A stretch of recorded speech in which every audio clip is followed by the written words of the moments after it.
Radim, que prévoit la Constitution sénégalaise en cas de vacance de pouvoir, disons, du président de la République?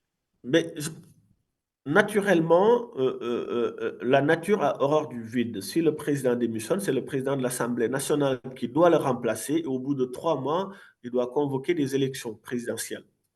Donc c'est ce qu'a Et prévu. donc, on peut imaginer un scénario de ce genre, c'est-à-dire arriver au 2 avril, Macky Sall démissionne pour rassurer tout le monde, parce que aujourd'hui, le vrai problème qui se pose, c'est un peu aussi la personne du président Macky Sall, dont les autres n'ont plus confiance par rapport à tout ce qu'on est en train de décrier, bien entendu. Est-ce qu'on peut donc, voilà pourquoi je posais la question de savoir, est-ce qu'on peut imaginer ce scénario, c'est-à-dire, puisque le 2 avril, c'est la date butoir de la fin de son deuxième mandat, que Macky Sall démissionne pour rassurer tout le monde et que le président de l'Assemblée assure l'intérim et les affaires courantes. Personnellement, je ne suis pas favorable à une démission d'un président de la République où nous sommes dans une crise parce que son mandat se termine le 2 avril. Donc, il y aurait passation le 3 avril de 2024, de cette année-ci. Maintenant, personne n'est irremplaçable. Le président de la République, Macky Sall, a fait un excellent bilan sur ces 12 dernières années et je pense que nous devons lui assurer une porte de sortie honorable et il pourra continuer à rendre service non seulement le Sénégal, mais l'Afrique et le monde, parce que c'est un homme d'État de très grande qualité. Il a lui-même renoncé à une troisième candidature. Donc, que son mandat se termine le 2, l'État est une continuité. Et le président Macky Sall, en tout cas, aujourd'hui, c'est quelqu'un qui est très opérationnel pour le fonctionnement de l'État du Sénégal avec son gouvernement. Et le président de l'Assemblée nationale, il doit aussi s'occuper de son pouvoir législatif. Donc, qu'il revienne à remplacer le président Macky Sall le 2 ou 3 avril, je trouve ça, en tout cas, moi, je ne suis pas favorable. Je ne suis pas favorable à l'arrêt du fonctionnement des institutions. Le président se Oui, porte mais si vous bien. n'êtes pas vraiment favorable à l'arrêt du fonctionnement des institutions, vous ne pensez pas que la sortie honorable pour le président Macky Sall serait qu'il parte avant le 3 avril, parce que après va s'ouvrir, et ça, je crois que tout le monde est en train de le voir déjà venir, qu'on risque, que le Sénégal risque d'entrer dans une période d'incertitude politique avec tout ce qui peut arriver. Je Vous pense que pensez que c'est beaucoup plus de garantie de rester là jusqu'au 15 oui, décembre que de s'en aller le 3 avril? je pense que le président Macky Sall peut et doit rester au-delà du 2 avril pour assurer la continuité et le bon fonctionnement des institutions étatiques du Sénégal, mais aussi le 15 décembre me paraît très loin. Alors, Radib, dites-moi un peu, puisque vous dites dans 7 mois, les Sénégalais iront se prononcer, bien sûr, sur le nouveau président qui va conduire les destinées du Sénégal. Imaginons qu'avant ces 7 mois, 6 mois peut-être, pourquoi pas 7 mois, et qu'on arrive au même cas de figure, c'est-à-dire d'autres candidats porter plainte contre des juges du Conseil constitutionnel tel que ça se fait aujourd'hui. Qu'adviendrait-il? On va encore annuler les élections pour rappeler encore à un dialogue et puis revoir la machine. Qu'adviendrait-il concrètement?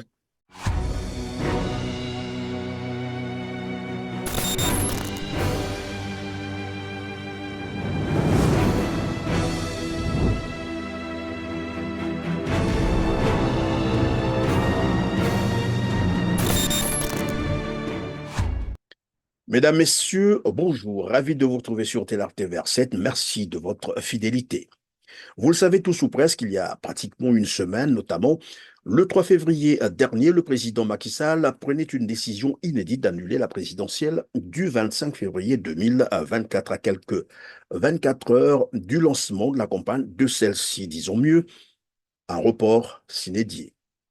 Report qu'il va justifier par l'ouverture d'une enquête contre deux juges du Conseil constitutionnel accusés de corruption. Une plainte qui concerna aussi et curieusement le Premier ministre Amadou Ba, le candidat choisi par Macky Sall. L'opposition crie au coup d'État constitutionnel, les manifestations sont dispersées violemment, arrestation d'une opposante, Internet mobile coupé, la télévision Wolf TV suspendue, qui se verra d'ailleurs retirer définitivement sa licence. Les États-Unis haussent le ton par la voix du sénateur Ben Cardin, président de la commission sénatoriale des relations étrangères qui exige le respect de la Constitution. La CEDEAO demande désormais au président Macky Sall de revenir au calendrier électoral constitutionnel. Même son de cloche à Paris qui exige le respect de la Constitution du Sénégal. Voilà qui risque évidemment d'ouvrir une période d'incertitude politique au Sénégal, ce pays longtemps réputé stable et modèle de démocratie en Afrique qui risque finalement de s'en éloigner. On en parle aujourd'hui avec Ndoye Radim, coordinateur de la majorité présidentielle à Bordeaux, à région Aquitaine, membre du bureau des cadres du Parti socialiste sénégalais en France, rapporteur de la motion d'investiture du candidat Madouba par la diaspora sénégalaise. Bonjour Radim. Bonjour Christian. Merci d'avoir accepté notre invitation. Dites-nous un peu par rapport à l'introduction que nous venons de faire, sinon le décor que nous venons de planter. Y a-t-il une réaction? Le Sénégal, c'est une république stable. Certainement, comme toute république, il arrive à des moments, il peut y avoir, et il va y avoir des crises. D'ailleurs, c'est ça qui est le manifeste des grandes démocraties, parce qu'il y a un moment où le socle de base devra être bouleversé pour aller vers autre chose. Pour notre pays, le cas du Sénégal, nous devions aller à des élections présidentielles le 25 février 2024. Il s'avère que le processus électoral avait été convenu autour d'un consensus. Tous les candidats étaient représentés et c'est ce qui a fait la réforme du code électoral sur lequel nous devions partir le 25 février. Il s'avère que dans ce processus-là, il y a eu des manquements qui peuvent être impactés aux institutions qui sont en charge du contrôle et de la validation de ces candidatures. Et donc, il y avait eu des projets de loi qui ont été proposés, notamment un report des élections présidentielles. Donc, l'Assemblée s'est autosaisie et les candidats aussi recalés qui se sentent lésés ont fait un collectif, ont saisi le président de la République qui les a rencontrés et entendus. Et aussi l'Assemblée qui est montée au créneau avec des suspicions de corruption au sein du Conseil constitutionnel.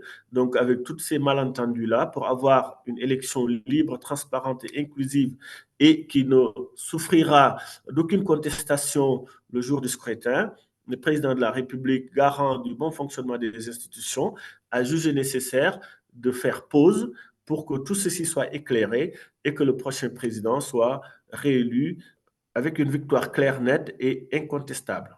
Comment expliquer finalement que les députés de la majorité présidentielle dont vous faites partie euh, puissent décider d'une commission d'enquête contre leur propre Premier ministre, candidat choisi par Macky Sall, en sus bien sûr des deux autres juges du Conseil constitutionnel? Comment expliquer ça? Alors, pour précision, c'est les députés de l'opposition du Parti démocratique sénégalais qui ont déposé un projet de loi de report des élections présidentielles. Pourquoi? Parce que leur candidat, Karim Wade, qui est le fils de l'ancien président Maître Abdoulaye Wade, était candidat pour les élections présidentielles au Sénégal. Il s'avère que pour être candidat aux élections présidentielles au Sénégal, il y avait 9 critères qu'il fallait remplir. Et sur ces 9 critères-là, il y avait l'exclusivité de nationalité sénégalaise. Il s'avère que Karim Wade, quand il faisait cette déclaration, donc c'était une déclaration sur l'honneur, même s'il dit qu'il avait demandé une renonciation de son propre gré de sa deuxième nationalité française, cette annulation n'était pas encore aboutie. Il s'avère que c'est à l'arrivée du Premier ministre Gabriel Attal qui avait pris ce décret pour l'annulation de la double nationalité française de Karim Wade. Donc, au moment du dépôt, Karim Wade était toujours français et sénégalais. Et donc, avant l'arbitrage du Conseil constitutionnel, certes, il a perdu sa nationalité française, mais le Conseil constitutionnel, lui, il s'appuie sur les dépôts et sur les 9 critères. Donc, Karim Wade étant finalement recalé, ayant aussi un groupe parlementaire à l'Assemblée nationale, en tout cas son parti démocratique sénégalais, le parti de son père, a déposé ce projet de loi et le bureau de l'Assemblée nationale l'avait validé, ce projet de loi-là. Donc certainement, il a eu un appui de notre camp politique, qui est la majorité présidentielle. Donc ce projet de loi a été voté. Donc le président de la République, Macky Sall, avait proposé, lors d'une allocution, d'annuler le décret convoquant le collège électoral, ce qui donne, in fine, à une annulation de l'élection présidentielle prévue le 25 février. Oui, mais comment expliquer donc la portée de ce projet de loi, d'ailleurs, dont vous faites état par rapport, bien sûr, au Conseil constitutionnel, dont les décisions ne peuvent souffrir de recours et s'applique d'ailleurs et s'impose, s'il faut le dire, au pouvoir public, aux autorités administratives et judiciaires. Comment expliquer ça, ce paradoxe finalement? Mais sur les 9 critères, tous les candidats devaient remplir ces critères-là. Donc, tout au début, ils étaient 265 candidats à la candidature. Et au niveau du Conseil constitutionnel, il y avait 96 candidats qui voulaient aller aux élections présidentielles. Donc, d'après les tri et les critères qui n'ont pas été remplis, on est arrivé à 21. Et le 21e qui a été recalé, c'est Karim Maïsawad. Finalement, d'après les analyses et les contestations, il s'est avéré qu'il y avait 900 000 doublons de parrainage, ce qui veut dire que des Sénégalais ont parrainé plusieurs fois d'autres candidats, ce qui n'est pas normal. Et peut-être même que ces candidats qui se déclarent d'avoir certains nombres de parrainages n'ont pas en réalité des parrainages, parce qu'en 2019, on avait procédé à ce même procédé de parrainage citoyen, donc il se pourrait qu'il y ait un effet de réutiliser les parrainages de 2019. Donc, il y a des doutes, 900 000 doublons sur un collège électoral au Sénégal de 7 millions, on va dire 1 sur 7, où ça pose problème. Donc, il était important de revenir en arrière. Maintenant, Karim Wade a été recalé pour motif de double nationalité. Il s'avère que sur les 20 qui ont été validés, le Conseil constitutionnel n'a pas pu vérifier qu'il y a d'autres candidats qui ont été validés alors qu'ils avaient une double nationalité. Il s'avère que Mme Wardini, Rose Wardini, il s'est avéré qu'elle aussi, elle a une autre nationalité. Donc, le Conseil constitutionnel, après avoir publié une liste définitive, il s'avère qu'il y a des entorses aux règles. Donc, Karim Maïsawad crie à l'injustice et donc il est de droit, en tout cas de devoir, de revenir sur cette décision-là, d'où la révocation du collège électoral et donc de repousser ces élections présidentielles qui ont été revalidées par l'Assemblée nationale puisqu'ils ont une séance plénière extraordinaire pour décider que l'élection présidentielle aura lieu le 15 décembre 2024 finalement. Et Oui, dans mais ce pour avoir, cas, Radim, pour avoir mis en cause finalement les décisions du Conseil constitutionnel, à qui je l'ai rappelé tout à l'heure, peuvent pas faire objet de recours, est-ce que ce n'est pas là une violation de la Constitution par le président Macky Sall? non, le président, il est le garant du bon fonctionnement des institutions, y compris même le bon fonctionnement du Conseil constitutionnel. Karim Wade ne peut pas être recalé pour double nationalité, alors qu'il y en a d'autres qui, il s'avère qu'ils ont une double nationalité, dans le cas de Mme Wardini. Donc, soit ils sortent Mme Wardini, ou soit on stoppe le processus électoral et qu'on vérifie que les 19 autres, est-ce qu'il y en a parmi ces 19-là d'autres qui ont une autre double nationalité? Parce qu'il y a des suspicions. Donc, ces suspicions-là doivent être tirées au clair pour que les élections présidentielles se passent de la meilleure manière possible. Donc, le président de la République, qui est ce garant-là, il peut dire stop, pause, on vérifie, et c'est juste cela. Ça prend quelques mois, parce que supposons aujourd'hui que Non, ça prend tout de même 9 mois, c'est presque une année, c'est pas seulement quelques mois. non, on est même pas à 9 mois parce que c'est en décembre. Là, actuellement, on est en février. Donc, on va dire 7 mois de plus. Supposons que notre candidat du type Khalifa Sall ait une nationalité étrangère. Supposons que Idriss Seck ait une nationalité américaine.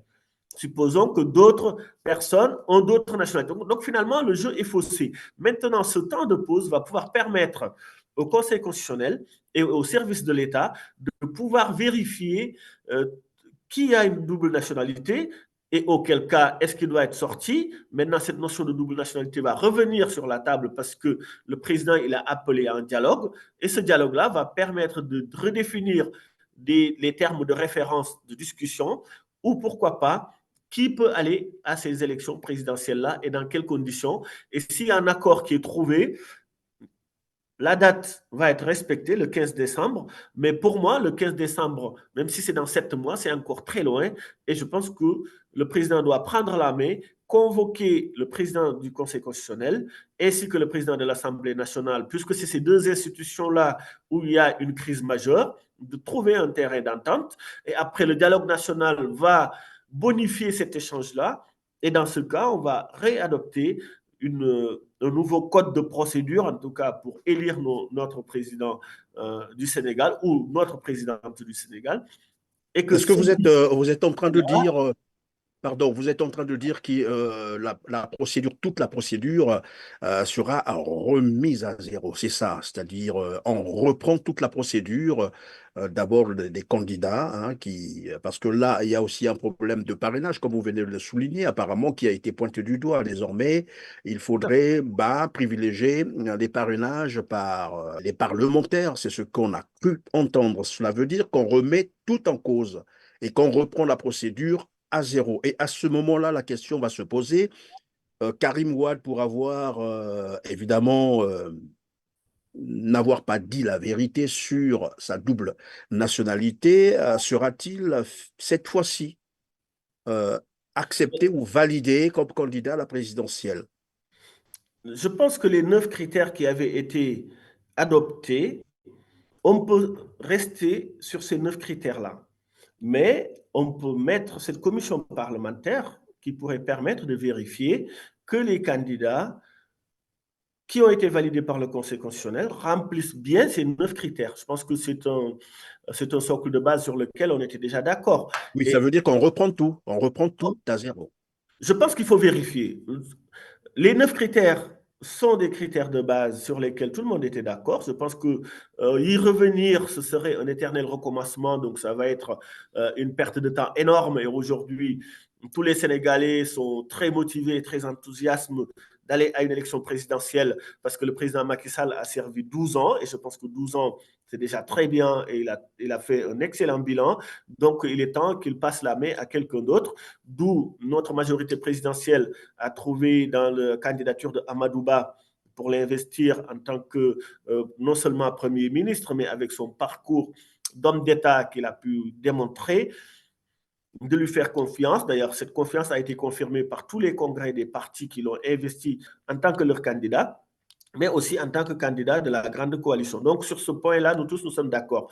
Mais les 9 critères devaient permettre aujourd'hui de continuer cette élection-là. Mais vérifions, est-ce que tous ces candidats remplissent bien ces 9 critères? Et donc, le président doit mettre en place une commission qui est transparente, que tous les Sénégalais sachent. Parce que demain, s'il s'avère que un des 2 candidats, voire 3 autres, ont des nationalités, parce qu'il y a des suspicions que certains ont des nationalités américaines, polonaises, françaises, et donc ça pose problème. Maintenant, lors du dépôt au Conseil constitutionnel, c'était une déclaration sur l'honneur. Donc le Conseil constitutionnel, certes submergé par 96 dépôts de candidature, n'a pas eu le temps de vérifier certainement certains éléments. Et comme cette notion de nationalité était juste une déclaration sur l'honneur, ça pourrait permettre de pouvoir vérifier cela. Maintenant, pour le cas Karim Wade, ça fait une dizaine d'années, voire 9 ans qu'il a quitté le pays. Est-ce que Karim Wade, il paye ses impôts au Sénégal? Est-ce que Karim Wade, il travaille?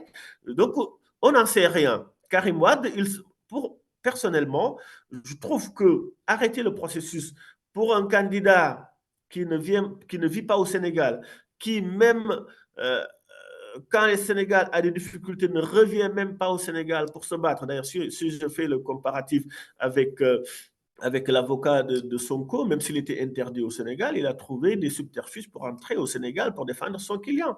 Est-ce que Karim Wade a ce courage-là? Son père Abdoulaye Oui, mais Wade. pourtant aujourd'hui, la crise vécue au Sénégal est due à cette plainte de Karim Wade, bien entendu, qui a réussi à arrêter toute la machine.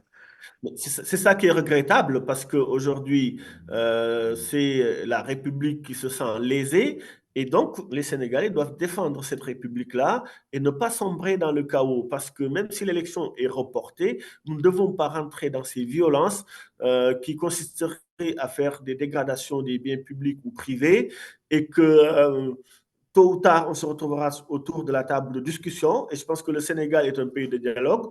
On a l'habitude de se retrouver et de discuter sans créer des crises politiques majeures. Et c'est pour cela que le président doit prendre les choses en main et convier les principaux candidats et les principaux présidents des institutions autour d'une table de dialogue et trouver une solution parce qu'il n'y a que eux qui ont la main aujourd'hui. Et en aucun cas, le président de la République, même son mandat se termine le 2 février, il ne doit pas quitter le navire actuellement parce que le navire, il tangue, le navire, il souffre, il est en pleine mer, il risque d'être submergé si le président démissionne ou le Premier ministre ou un président du Conseil constitutionnel. D'où le président doit retrousser ses manches et convoquer les différents responsables autour de la table de négociation et trouver des solutions rapides pour le pays parce que les Sénégalais ont envie d'aller à Pardon, Radim, que prévoit la Constitution sénégalaise en cas de vacance de pouvoir, disons, du président de la République? mais naturellement, la nature a horreur du vide. Si le président démissionne, c'est le président de l'Assemblée nationale qui doit le remplacer et au bout de 3 mois, il doit convoquer des élections présidentielles. Donc c'est ce qu'a Et prévu. donc, on peut imaginer un scénario de ce genre, c'est-à-dire arriver au 2 avril, Macky Sall démissionne pour rassurer tout le monde, parce que aujourd'hui, le vrai problème qui se pose, c'est un peu aussi la personne du président Macky Sall, dont les autres n'ont plus confiance par rapport à tout ce qu'on est en train de décrier, bien entendu. Est-ce qu'on peut donc, voilà pourquoi je posais la question de savoir, est-ce qu'on peut imaginer ce scénario, c'est-à-dire, puisque le 2 avril, c'est la date butoir de la fin de son deuxième mandat, que Macky Sall démissionne pour rassurer tout le monde et que le président de l'Assemblée assure l'intérim et les affaires courantes. Personnellement, je ne suis pas favorable à une démission d'un président de la République où nous sommes dans une crise parce que son mandat se termine le 2 avril. Donc, il y aurait passation le 3 avril de 2024, de cette année-ci. Maintenant, personne n'est irremplaçable. Le président de la République, Macky Sall, a fait un excellent bilan sur ces 12 dernières années et je pense que nous devons lui assurer une porte de sortie honorable et il pourra continuer à rendre service non seulement le Sénégal, mais l'Afrique et le monde, parce que c'est un homme d'État de très grande qualité. Il a lui-même renoncé à une troisième candidature. Donc, que son mandat se termine le 2, l'État est une continuité. Et le président Macky Sall, en tout cas, aujourd'hui, c'est quelqu'un qui est très opérationnel pour le fonctionnement de l'État du Sénégal avec son gouvernement. Et le président de l'Assemblée nationale, il doit aussi s'occuper de son pouvoir législatif. Donc, qu'il revienne à remplacer le président Macky Sall le 2 ou 3 avril, je trouve ça, en tout cas, moi, je ne suis pas favorable. Je ne suis pas favorable à l'arrêt du fonctionnement des institutions. Le président se Oui, porte mais si vous bien. n'êtes pas vraiment favorable à l'arrêt du fonctionnement des institutions, vous ne pensez pas que la sortie honorable pour le président Macky Sall serait qu'il parte avant le 3 avril, parce que après va s'ouvrir, et ça, je crois que tout le monde est en train de le voir déjà venir, qu'on risque, que le Sénégal risque d'entrer dans une période d'incertitude politique avec tout ce qui peut arriver.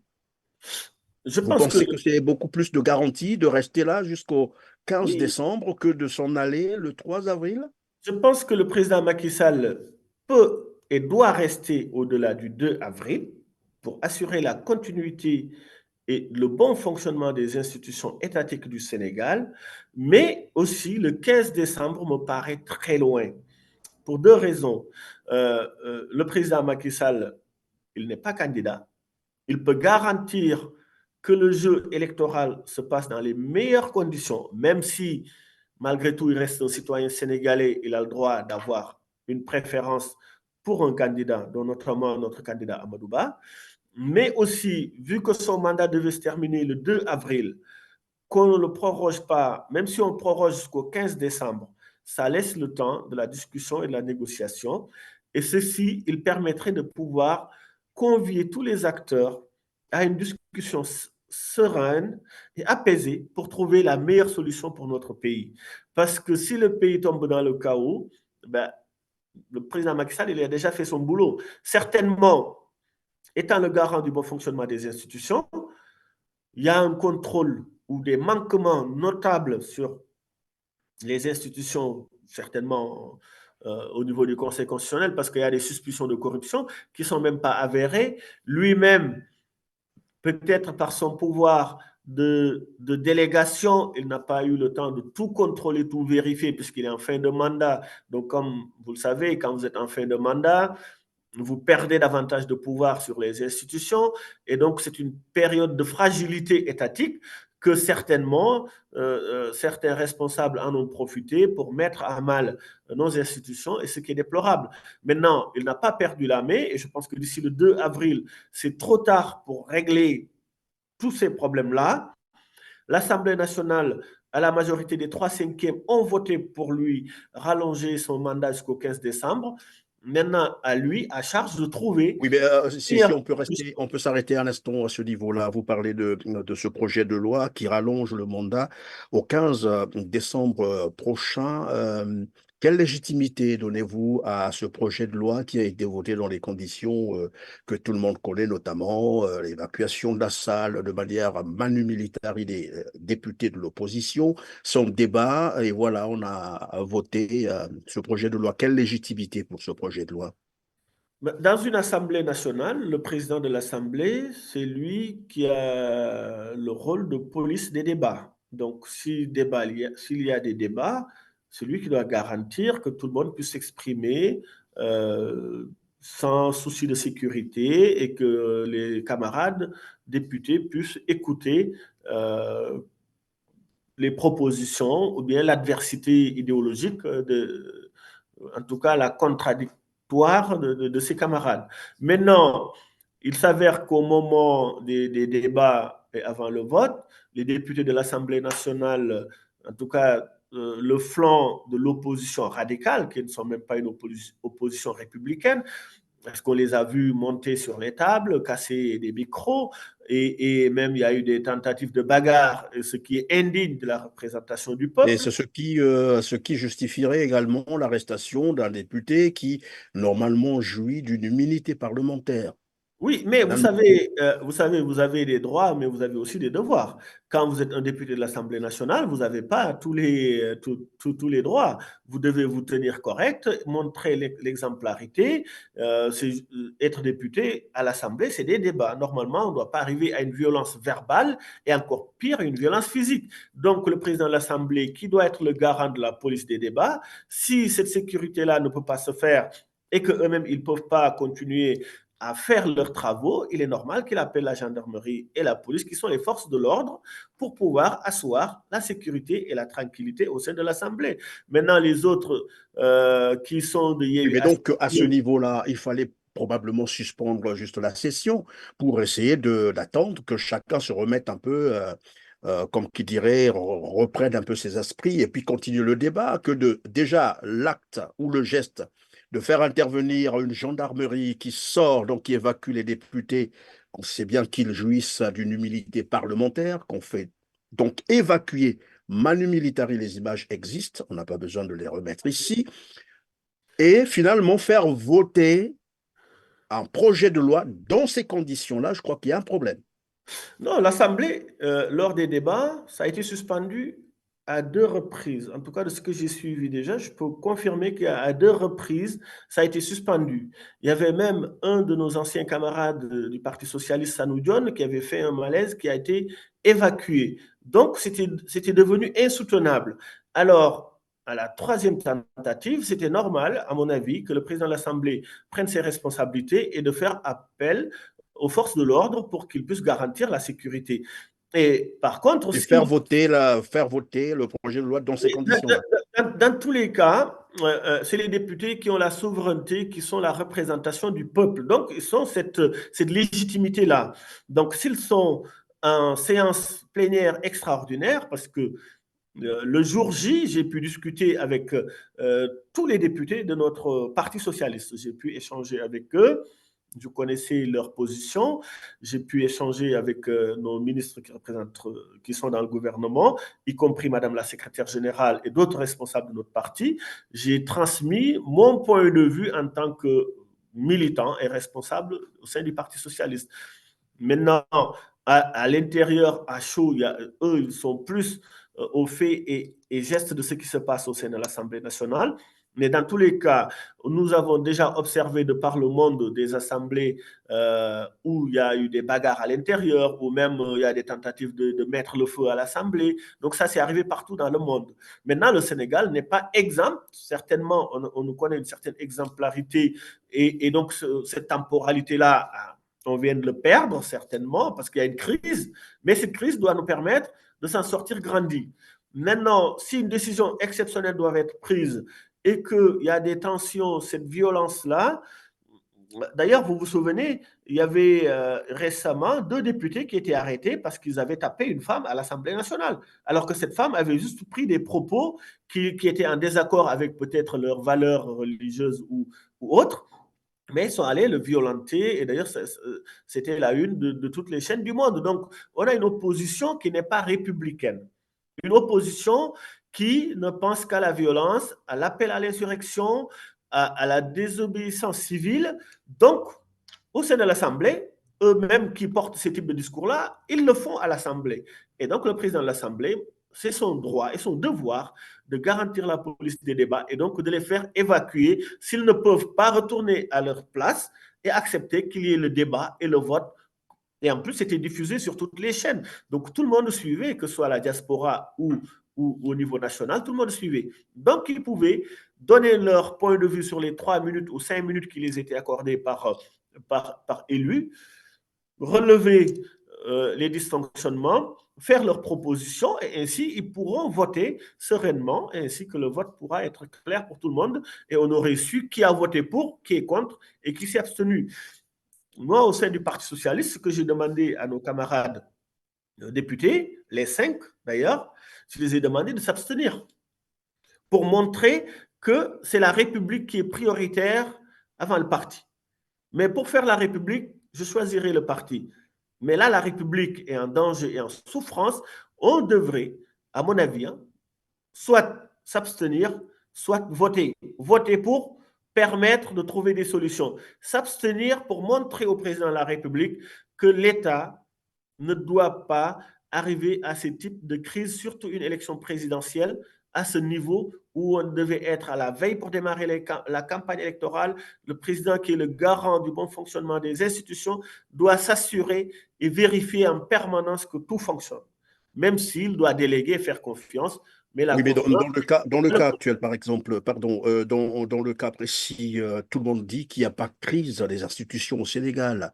Toutes les institutions fonctionnent correctement. Et vous ne pensez pas que cette crise a été créée exprès par le président Macky Sall lui-même, qui pouvait bien sûr s'en passer, ou par non, par exemple, procédure d'urgence, traiter la question sur, bien sûr, la corruption, entre guillemets, des juges du Conseil constitutionnel, que d'annuler, parce qu'en fait, c'est une annulation, c'est ce qu'on ne dit pas. Ici, nous sommes face à une annulation d'une élection présidentielle qui était prévue le 25 février prochain.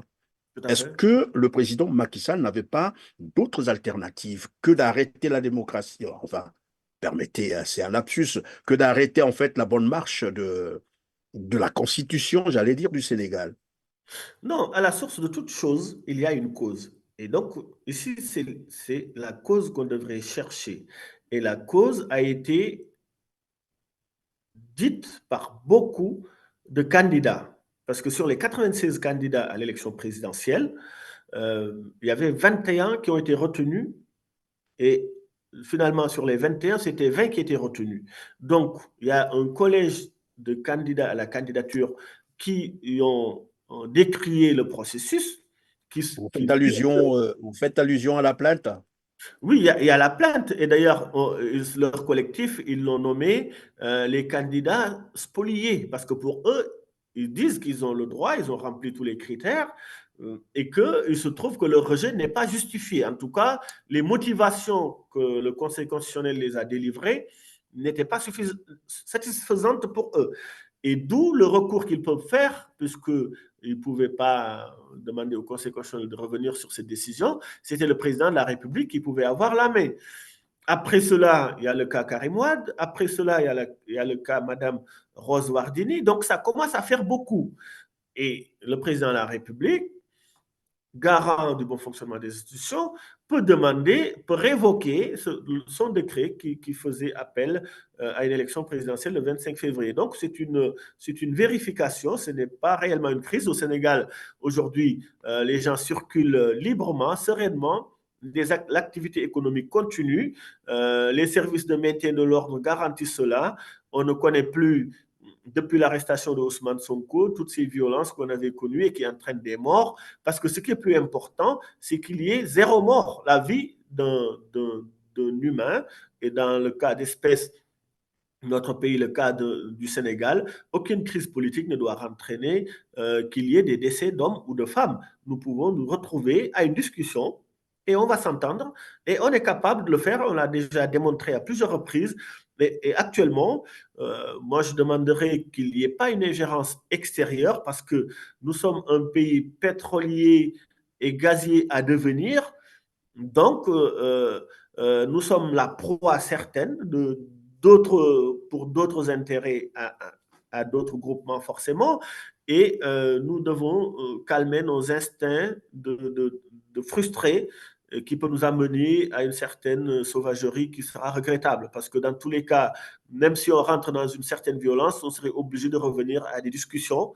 Donc, commençons et continuons avec la discussion qu'on nous connaît habituellement. Noé Radim, je rappelle que vous êtes coordinateur de la majorité présidentielle à Bordeaux, région Aquitaine, membre du bureau des cadres du Parti socialiste sénégalais en France, rapporteur de la motion d'investiture du candidat Amadouba par la diaspora sénégalaise. Que pensez-vous de ceux qui disent que finalement, tout ce scénario, c'est pour rattraper la candidature de Karim Wade qui avait été rejetée?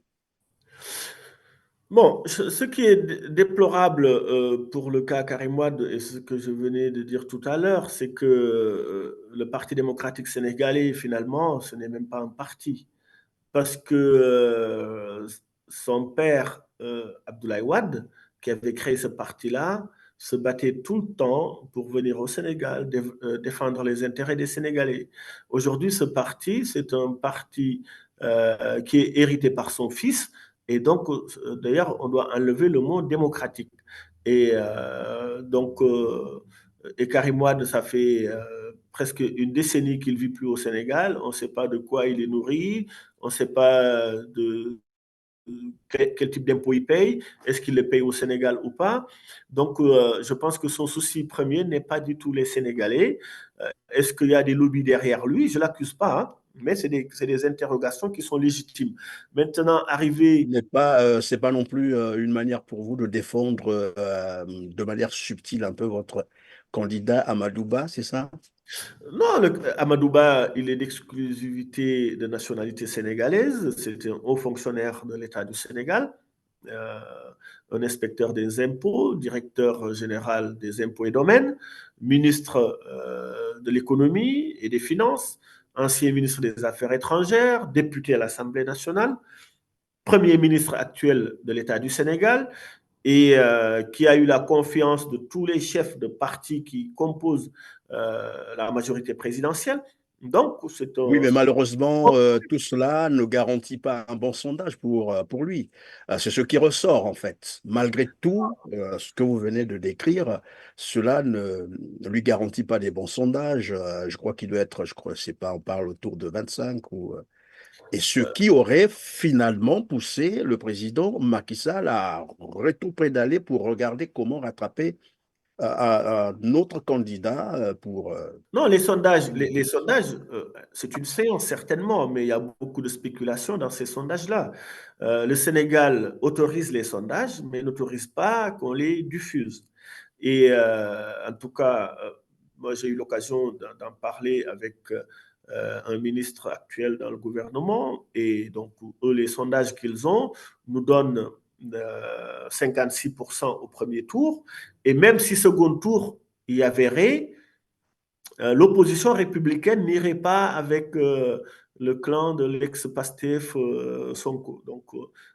Et nous, on est sûr d'être qualifiés soit au premier tour à 56%, ou soit au pire des cas au second tour. Et si second tour, il y a entre notre candidat Amadouba et un candidat de l'ex-Pastef, l'opposition républicaine nous rejoindrait sans difficulté, parce que c'est le Sénégal d'abord, et Amadouba, il est très apprécié au Sénégal. Donc, certainement, ceux qui lui font la guerre en interne pensent qu'il ne remporterait pas les élections afin de l'affaiblir pour soi-disant revenir et être investi par la majorité présidentielle, chose qui n'est pas possible en l'état, parce que les conventions des partis ont été déjà actées dans le cadre du Benno Bokk Yakaar. Les partis eux-mêmes ont respecté leur propre statut et règlement intérieur qui consisterait à investir eux-mêmes le candidat directement, dans le cas de notre parti socialiste qu'il avait fait le 16 décembre 2023, où on était 10 000 personnes avec 15 délégués régionaux qui étaient venus pour adouber et valider la motion de soutien à Amadouba. Donc, Amadouba, il est en bonne position pour être le 5e président du Sénégal. Maintenant, il n'est pas le seul candidat. Certainement, les oppositions vont spéculer sur sa défaite, parce que c'est le jeu qui est comme ça.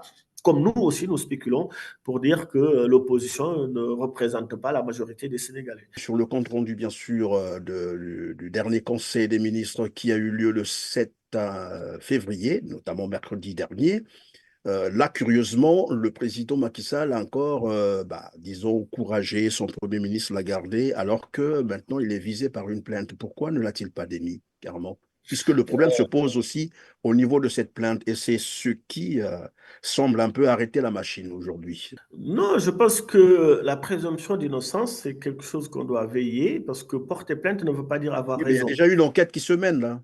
L'enquête se mène, mais c'est au juge de juger. Et pour l'instant, on n'est pas encore à la phase justice et au tribunal. Maintenant, une plainte, chacun peut porter plainte, mais ça ne veut pas dire que la plainte, Non, moi je parle des enquêtes, puisqu'on a parlé, longtemps on a insisté sur les enquêtes. Or, lorsque les enquêtes sont ouvertes, généralement, les concernés doivent être mis en retrait au risque de, voilà, de peser de leur, comme qui dirait, de faire le trafic d'influence. Il est quand même Premier ministre. Donc on attendait qu'on puisse le démettre tout de même en attendant la fin de cette enquête. Non, pas forcément, parce que d'une part, on ne règle pas un problème en rajoutant un autre problème. Faire démettre le Premier ministre, c'est faire tomber tout le gouvernement. Ça veut dire renommer un nouveau Premier ministre, réinstaller un nouveau gouvernement, alors qu'aujourd'hui, il nous reste 7 mois où l'État doit continuer à garantir le bon fonctionnement des institutions, et notamment le gouvernement qui est à charge d'exécuter euh, euh, la décision du chef de l'État. Donc, ça ne doit pas entraîner que le Premier ministre doit démissionner. D'ailleurs, pour preuve, le président de la République lui a renouvelé sa confiance pour un bon fonctionnement des institutions, mais aussi pour stopper toute cette spéculation qui consistait à dire que le Premier ministre doit démissionner, parce que notons que le Premier ministre n'était pas d'accord pour le report des élections.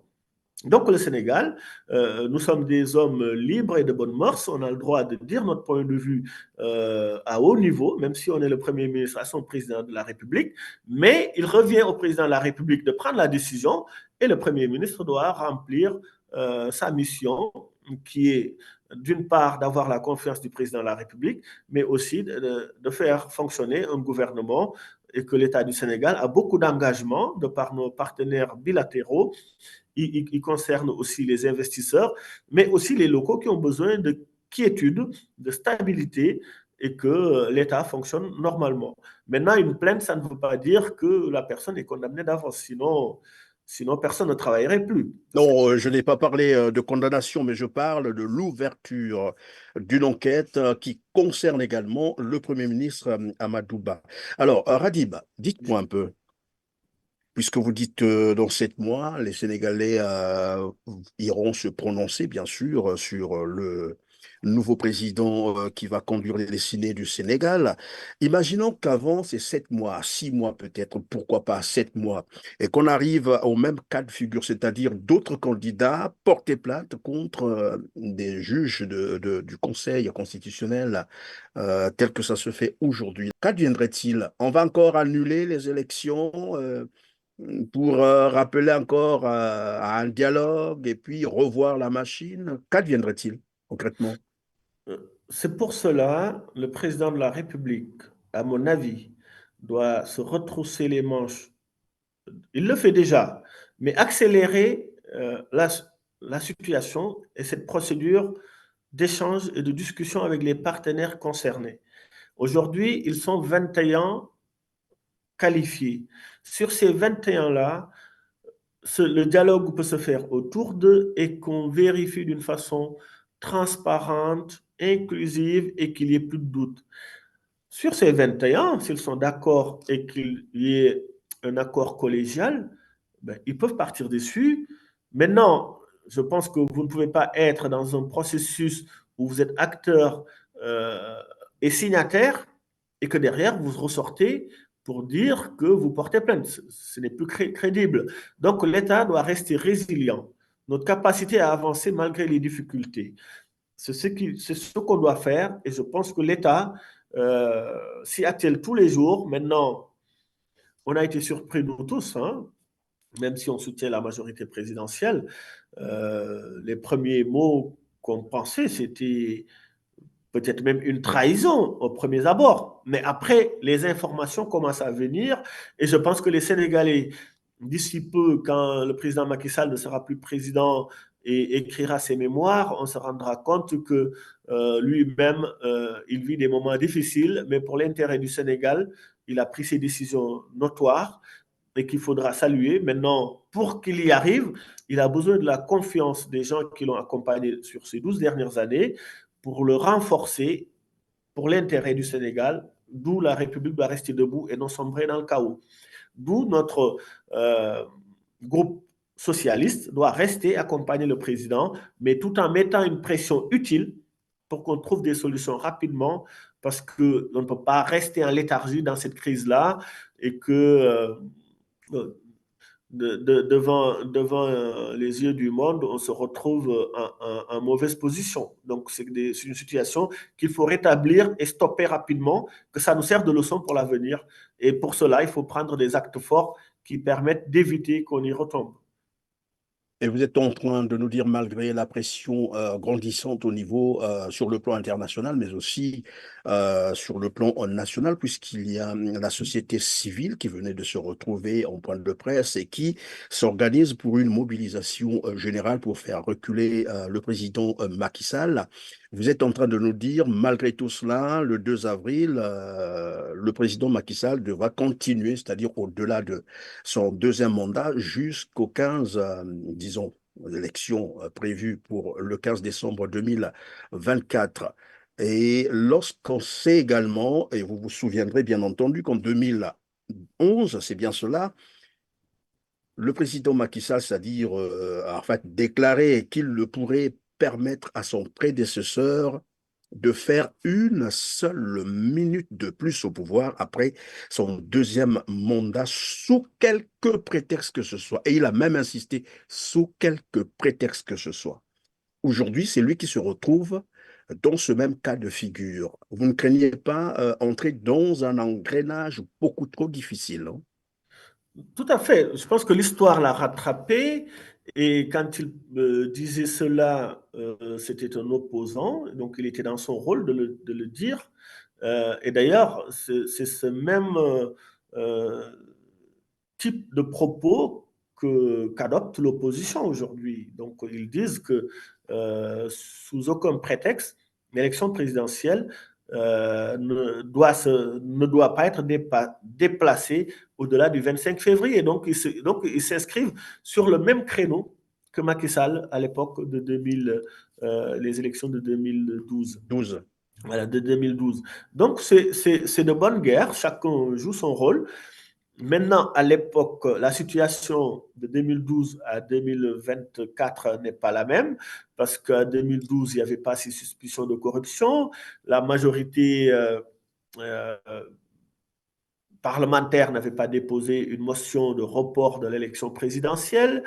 Et les candidats qui n'étaient pas retenus par le Conseil constitutionnel n'avaient pas porté plainte, n'avaient pas protesté auprès d'Abdoulaye Wade, parce que c'est Abdoulaye Wade qui était le président à l'époque. Donc, les situations ne sont pas comparables, même si le contexte de report d'élection et cette notion-là est la même.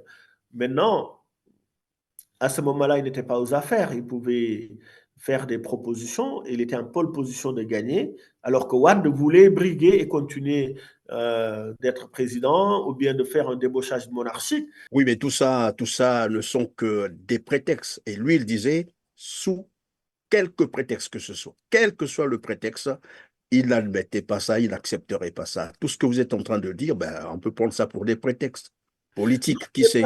Ce ne sont pas des prétextes, ce sont des faits réels et ce sont des faits aussi graves parce qu'on a vu d'autres candidats qui ont été, qu'on a validé leur candidature, or qu'il s'avère qu'ils ont euh, une autre nationalité étrangère, ce qui est complètement interdit pour pouvoir être candidat à l'élection présidentielle.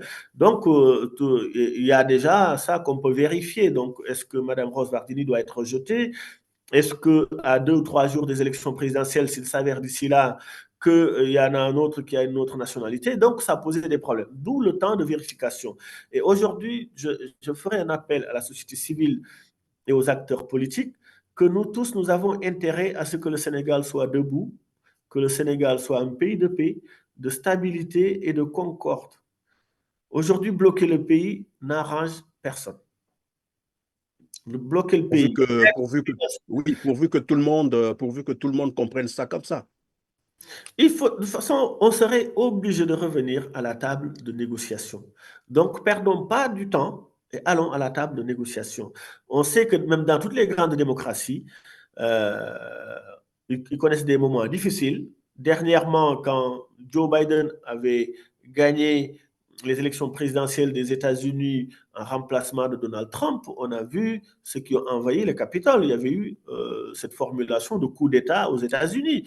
Donc, et ceci peut se révéler à Rome ou en Grèce à l'époque. Donc l'histoire nous apprend, l'histoire doit nous permettre d'être beaucoup plus vigilants et de prévoir l'avenir. Maintenant, le Sénégal connaît cette situation de difficulté majeure, qui est certes regrettable, mais ces incidents-là et ce tort-là a été commis par des Sénégalais qui sont responsables et responsabilisés. Maintenant, ils ont toujours la main et la confiance des Sénégalais. Ils peuvent le rattraper et permettre qu'il y ait une amélioration continue. D'ailleurs, pour preuve, au Sénégal, on ne peut plus faire plus de 2 mandats consécutifs, alors qu'avant, on savait qu'un président pouvait continuer. D'ailleurs, pour nous-mêmes, le Parti socialiste, on a dirigé 40 ans le Sénégal. Aujourd'hui, personne ne peut plus diriger le Sénégal plus de 10 ans. Donc, on est dans un processus d'amélioration. Maintenant, on est à des crises institutionnelles entre le Parlement et le Conseil constitutionnel. Le président de la République, après avoir excellemment travaillé sur ces 12 dernières années, peut encore accompagner le Sénégal. Moi, je lui fais un appel d'accompagner le Sénégal, pas de rester que sur le 2 avril pour rendre son tablier, mais d'accompagner le Sénégal pour une meilleure réussite. Et j'en appelle à l'opposition de répondre à ce dialogue-là, parce que le président n'est pas candidat, même s'il a un candidat de préférence qui est le Premier ministre Amadouba, qu'on se retrouve, qu'on discute et qu'on valide quelque chose sur lequel les Sénégalais pourront arbitrer et choisir le meilleur futur président ou présidente du Sénégal avant le 15 décembre. Et lorsque vous parlez du dialogue, est-ce qu'on peut comprendre aussi par là une remise de la candidature d'Ousmane Sonko? Moi, je ne suis pas favorable pour une libération d'Ousmane Sonko, c'est très clair. Parce qu'Ousmane Sonko n'est pas républicain, il a appelé à l'insurrection, il a même appelé à ce qu'on aille. Mais vous dites bien le dialogue, c'est pour ramener tout le monde Et le dialogue ne peut se faire qu'avec des républicains, parce que c'est des hommes et des femmes qui sont conscients que l'État du Sénégal dépasse leur personne, l'État du Sénégal dépasse leur parti. Et un parti bien constitué doit respecter les règles de constitution d'un parti. Ousmane Sonko et ses leaders ont toujours appelé à la violence, à l'insurrection, à, à l'illégitimité du président de la République Macky Sall. Il proposait même un comparatif à un président africain que sa population allait sortir du palais, tuer et traîner dans la rue. Vous voyez cette sauvagerie. Être opposant ne donne pas tous les droits, non seulement à dire, mais aussi à spéculer pour que la population puisse faire ces actes-là. avec la citoyenne sénégalaise, ça n'a pas été démontré, malheureusement. Non, je Il est pense sorti que, d'ascenseur.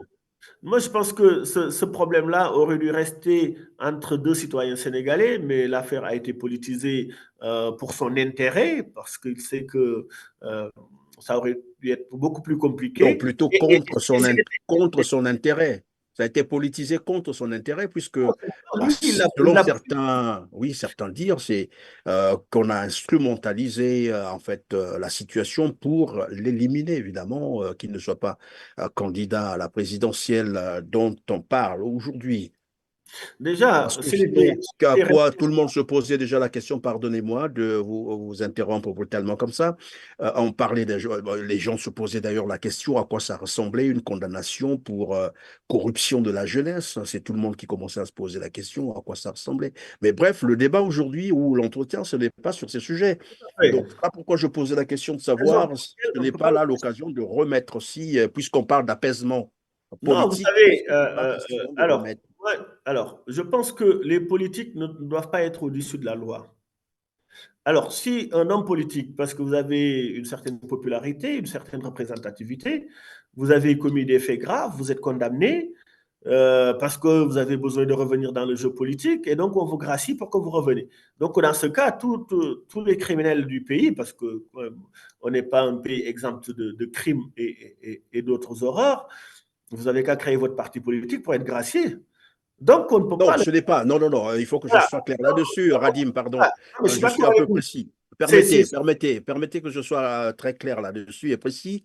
Je n'ai pas dit que c'est Sonko qui le demande. Je vous pose la question parce que vous parlez du dialogue. Et le dialogue a été appelé, je crois, par le président Macky Sall, dont l'intérêt serait d'apaiser le climat politique dans le pays par rapport à la crise que nous traversons aujourd'hui. Donc, ça n'a rien à voir avec la volonté d'Ousmane Sonko. Voilà pourquoi je pose la question, est-ce que dans le cadre, par exemple, du dialogue, puisqu'il s'agit d'apaiser le climat politique, la crise, il faut le dire, parce que d'autres en appellent déjà, appellent ça un coup d'État constitutionnel. La vérité, c'est ça lorsqu'on interprète. Je ne suis pas malheureusement spécialiste en droit, mais on sait bien que c'est un coup d'État constitutionnel.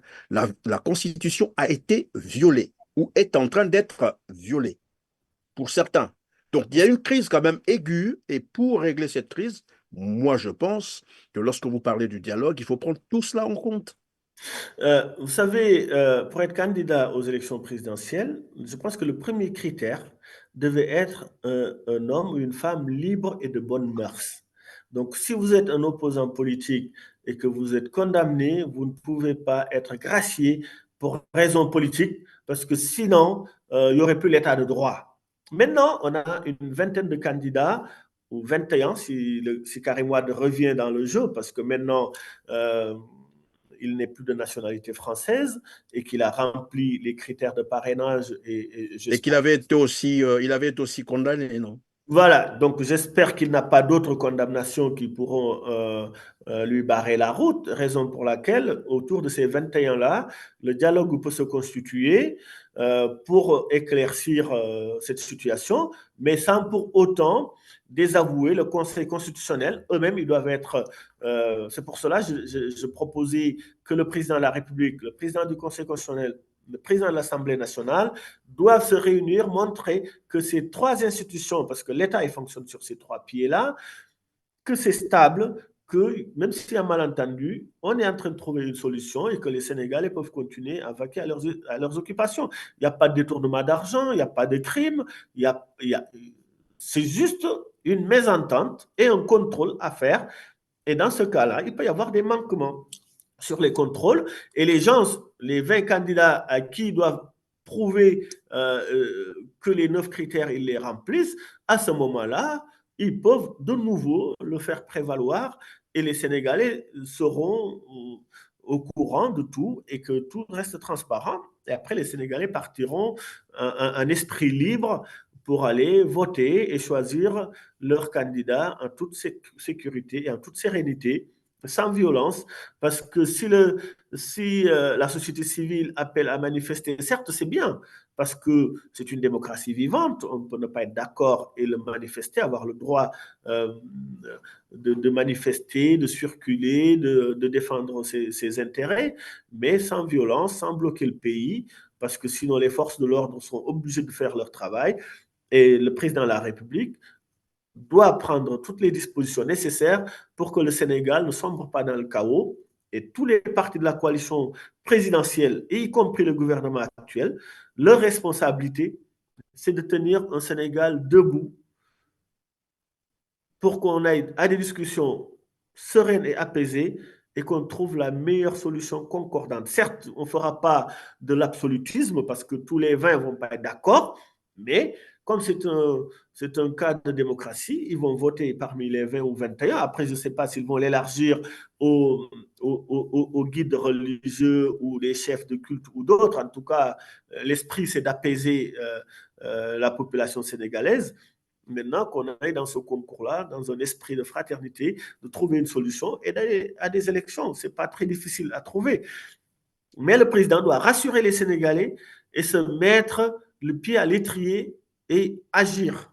Parce que si les Sénégalais restent dans le doute que le président ne veut pas partir, il veut faire un troisième mandat qui ne dit pas son nom, à l'extérieur comme les États-Unis ou la France ou l'Union africaine ou la CEDEAO, tous appellent à aller à des élections rapidement. Et je pense que c'est ce que veut la population sénégalaise. Et le président sortant, c'est à lui qui a les clés en main. Donc, il faut qu'il agisse en, en responsabilité et rapidement parce que on ne peut pas rester dans cette situation-là parce que sinon les grèves vont se renouveler, le pays va être paralysé, les investisseurs étrangers ne font plus confiance à l'État du Sénégal, donc ils vont aller investir ailleurs, d'où une perte économique grande et donc cette instabilité-là n'arrange personne, y compris même le président parce que il peut être tenté à d'autres personnes de porter atteinte à sa personne, ou je ne dirais pas un coup d'État, mais ça peut être très compliqué. Donc, il a la charge et la responsabilité de trouver les solutions. Donc, et le Sénégal lui a donné suffisamment de moyens et de dispositions pour y arriver. Donc, faut qu'il règle ce problème assez rapidement, puisque c'est sa fonction de le faire.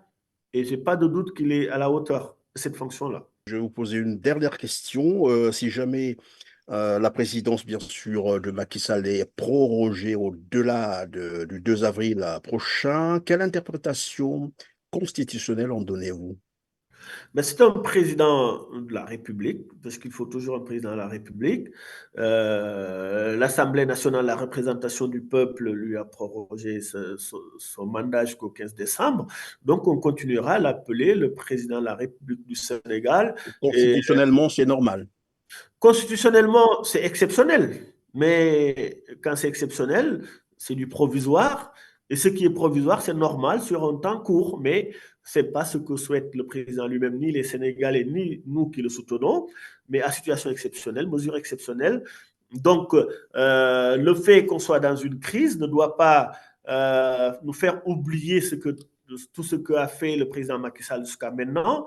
Donc, on ne doit pas rentrer dans une certaine incivilité de lui renier son nom, parce que même s'il n'est plus président, il est toujours un président. On l'appellera toujours président Macky Sall. Il veut accompagner le Sénégal. Il a la confiance de l'Assemblée et des 3/5 de ce qui représente le peuple sénégalais. Donc, on doit continuer à l'appeler le président. En tout cas, moi, ce sera toujours mon président de la République jusqu'à ce qu'il y ait un nouveau président de la République élu, un président, une présidente. Et en l'occurrence, je l'espère pour Amadouba, qui peut assurer la tranquillité parce que nous, Sénégalais, on croit qu'on est exempt de déstabilisation étrangère au profit d'autres puissances. On l'a connu dans le passé parce que le Sénégal, c'est un héritage colonial. Maintenant qu'on a notre indépendance en moins de 80 ans, on doit faire, je dirais même moins de 80 ans. Ça fait 64 ans. Donc, il faut qu'on fasse attention, être vigilant et gérer ce pays d'une manière coercitive, qu'on se retrouve autour de la table, qu'on discute. On n'a jamais eu de problème religieux, ni de problème ethnique. Et cette sagesse-là, cette intelligence collective-là, nous devons continuer à le cultiver et pour un Sénégal gagnant, mais aussi pour impulser autre chose au sein de l'Afrique et l'Afrique de l'Ouest notamment, d'où nous demandons à nos compatriotes Mali, Burkina, Niger de revenir autour de la table, autour de la communauté africaine. Parce que aujourd'hui, quand on voit le monde, il y a la Chine, il y a l'Union européenne, les États-Unis. Si on ne fait pas et qu'on ne devient pas de grands pôles, on va être absorbé en étant des petits États. Donc et on a besoin quand même que l'Afrique soit fort et qu'il puisse s'imposer. D'ailleurs, Macky Sall a porté haut ce discours-là lors de la guerre Dans l'Ukraine? Russie-Ukraine. Et donc, l'Afrique est bien présente. Et il peut servir encore l'Afrique, en tout cas les intérêts africains à travers le monde, ou même au sein de l'Afrique, pour pacifier certaines difficultés institutionnelles, mais qu'on ne met pas en conclusion que cette crise-là du 25 février, donc qu'on soit beaucoup plus indulgent et qu'on n'oublie pas tout le reste. Merci Ndoye Radim d'avoir été avec nous sur TLR TV. Je rappelle que vous êtes coordinateur de la majorité présidentielle à Bordeaux, région Aquitaine, membre du bureau des cadres du Parti socialiste sénégalais en France, rapporteur de la motion d'investiture du candidat Madouba par la diaspora sénégalaise. En tout cas, merci d'avoir été disponible pour cette interview. Merci Christian et permettez-moi de remercier aussi votre technique, David, et tous ceux qui, j'espère que de cette discussion-là pourra permettre de mieux apprécier la situation sénégalaise, mais aussi de faire appel à notre majorité présidentielle, de rester constant, de soutenir notre candidat Amadouba et d'œuvrer pour que son élection puisse se faire en remplacement du président Macky Sall, mais aussi encourager le président de la République, que c'est sa responsabilité et il doit transmettre ce flambeau au Sénégal dans les meilleures façons possibles, quelles que soient les difficultés, et qu'il peut s'assurer du soutien du Parti socialiste qui défend d'abord la République avant le parti. Merci à vous tous. Dans l'espoir, bien sûr, d'une élection présidentielle équitable, transparente et juste, et que le meilleur gagne. En tout cas, merci, mesdames, messieurs, de nous avoir suivis. Comme d'habitude, je vais simplement vous inviter à cliquer sur le petit pouce en l'air juste en bas de cette vidéo après avoir partagé massivement pour nous aider à atteindre un plus grand nombre de téléspectateurs. Dites-nous également en commentaire ce que vous pensez de cette émission. Sur ce, on se retrouve très prochainement. Merci.